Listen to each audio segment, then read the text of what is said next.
My name is Michael Leighton, and recently I posted on my Facebook page, I reposted on my Facebook page a rant from a guy named Juan Brown, who went off about my favorite subject, the teardrop entry into the traffic pattern. The teardrop entry into the traffic pattern is incredibly dangerous, the way it's being taught and the way it's being flown. I'm not really sure where it came from, but the first time I remember seeing it was Advisory Circular 9066 about 10 years ago.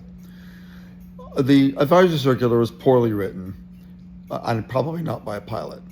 It talks about overflying the airport 500 feet above the traffic pattern, but it neglects to point out that there is a high performance traffic pattern 500 feet above the traffic pattern that all of the piston aircraft use. And that's at every airport.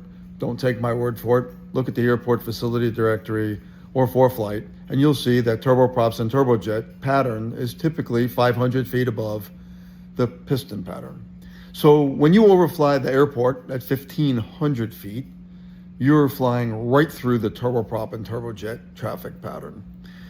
Furthermore, the way it's being taught and the way it's being flown is it's become a descending right-hand turn into the downwind, which is not what the advisory circular tells you to do. You're supposed to fly 2 miles past the airport and then descend and turn around and enter on a 45-degree to the midfield downwind, which would be at the correct altitude, so that you can see the traffic that's in the traffic pattern. But that's not what's happening. And here's a picture that I took, a screenshot off of a typical training airplane at the typical training airport near that I use all the time here in South Florida.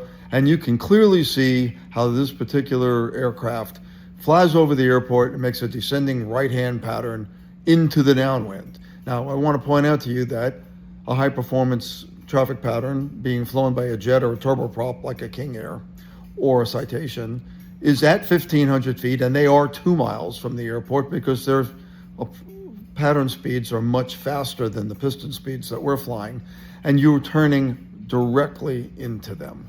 Now, I also want to point out to you that it is so dangerous.